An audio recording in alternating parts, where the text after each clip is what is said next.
Okay, we have a lot to cover in little time, so pay attention. Stardate 41209.2. So it starts off with the Enterprise gets a call from the SS Tchaikovsky, and then a woman comes on and she says to them, "Hello, Enterprise.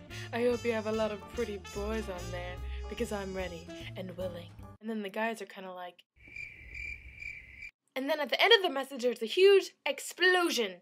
And then Data says, "Captain, what we just heard is impossible." And then Picard goes, "Report. I believe that last sound was an emergency hatch being blown. Are you certain?" Of course you are. So of course they're wondering about what the hell's going on in the ship. So they energize Riker, Tasha, Data, and Geordi onto the SF that word. They look around and then Data says to Riker, "Indications of what humans would call a wild party." And Tasha and Geordi go on their own, and then they find this room where everybody was frozen. I guess because they were tampering with the temperatures or something like that.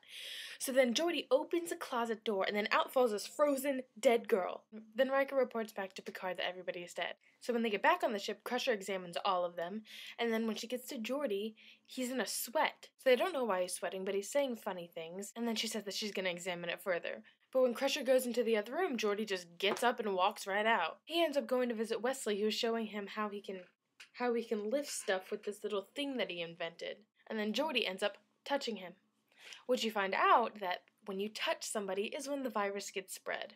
Geordi then proceeds to touch Tasha on the face when he's explaining to her that he wished he could see like a regular person. They later find out that the infection, more or less, makes you feel like you're drunk.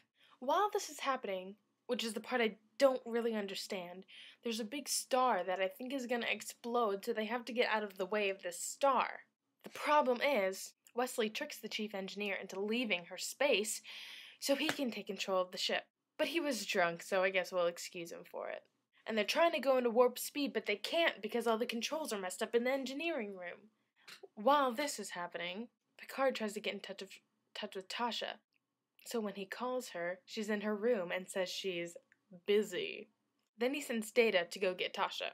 So Data shows up to her room, and then she opens the whoosh, whoosh doors, and she's dressed like a little hoe. But then Tasha starts coming on to Data. And Data's getting uncomfortable. And Tasha says, "You are fully functional, aren't you?" "Of course, but how fully?" "In every way, of course. I'm programmed in multiple techniques, a broad variety of pleasuring." And then they go off and do it.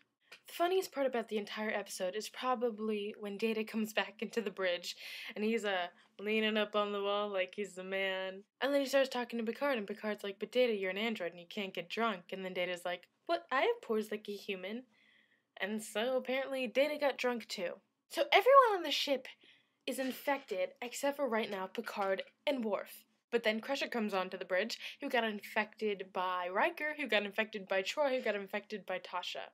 So Crusher's trying to fight off the infection while she's blatantly flirting with Picard. So Picard doesn't know what's up, but then she touches him, and then he gets infected, and then they start flirting for the rest of the episode. So the whole time Crusher's trying to find a cure for what's going on. She's testing everything she tries on Geordi, but nothing is working yet. So they're trying to convince Wesley, "Wesley, you gotta help us because the star is gonna explode and we can't get into warp speed to go away." And then Wesley's like, "Just tell me what to do, yo, because I know how to do it." And Picard's like, "Oh, great, we have a kid controlling the entire ship." So they finally get into the engineering room, and all the chips that look like memory cards, but apparently there's a whole little board, and there's a whole bunch of chips that go into these slots. And then they were all on the floor, because one of the other drunk guys was just playing with them like they were dominoes. So Data's like racing against the clock, trying to get this before the star comes, and they only have 8 minutes, but Data says it'll take 11 minutes. So everybody's freaking out, and Riker is pretty convinced that they're all gonna die, but he's kind of a pessimist in that way. So they get about a minute more, because Wesley forms a retractor beam outside of the ship, so the star will avoid them for like 2 seconds. And then at the same time, Crusher's found the cure, and then her and Picard are both racing to the engineering room, and then they give everyone their little psh injection thingies. I wish shots were like that nowadays. And at the very last second, of course, they get sent into warp speed and then they escape the exploding star. And then the awkward parts begin. Tasha comes onto the bridge. She sees Data. Data sees her. She goes over to Data. She says, "I'm only going to say this once. It never happened." The episode was so hilarious, and if you don't even want to watch Star Trek, just watch this episode and you'll understand it. But yes, I have to go, and you've just heard the entire plot of the second episode. Stay tuned for Christie's video very soon, and the Klingon word of the week as well. So I'll see you guys later. Bye-bye. In every way, of course. I'm programmed in multiple techniques. In every way, of course. I'm programmed in multiple techniques. Broad variety of pleasuring. You mean I'm drunk? I feel strange, but also good.